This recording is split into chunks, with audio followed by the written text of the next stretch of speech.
We got Deadpool 3 is 2024's only MCU Max, movie. Today's fix of entertainment news. We've got new release dates for the next 2 years of Marvel movies, and our first look at a brand new character from Deadpool 3. I downloaded that app because of Max, by the way. Coyote fights John Cena, and you literally can't see it. And an Elon Musk biopic is in the works from A24. Let's get into it.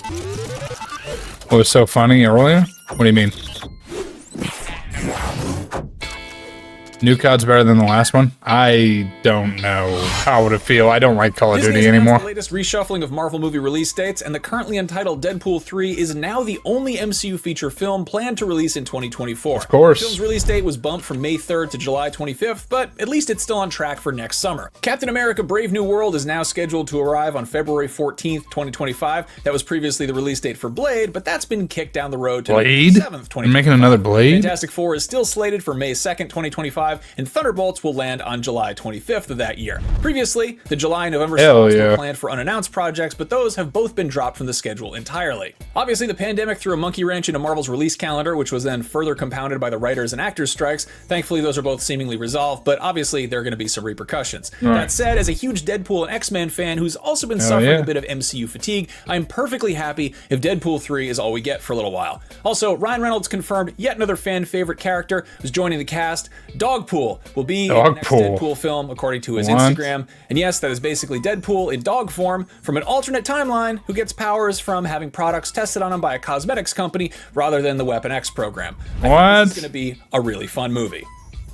Shifting gears from movies starring mangy canines and violent rivalries that are coming out to ones that are not, WB announced that it has shelved yet another movie, Coyote vs. Acme. The live-action hybrid film would have followed Looney Tunes' iconic inventor Weil Etherbert Coyote as he took legal action against the Acme Corporation for the countless products that have blown up in his face over the years while he's trying to kill that Roadrunner. The lawyer defending Acme was to be played by none other than John Cena. Of course. In a statement to The Hollywood Reporter, a WB Motion Picture Group spokesperson stated that, quote, with the relaunch of Warner Brothers Pictures animation in June, the studio has shifted its global strategy to focus on theatrical releases. Coyote vs. Acme was originally planned for release on the streaming service formerly known as HBO Max. Principal photography supposedly finished in 2022, but the film's planned June release date came and went without so much as a trailer. James Gunn was producing the film, which was to be directed by I didn't see any of that. Includes the extremely cartoony and totally underrated Teenage Mutant Ninja Turtles Out of the Shadows. Unfortunately, it looks like Coyote vs. Acme will stay in the shadows along with WB's other that would have been a good one. projects, Batgirl and Scoob Holiday Haunt.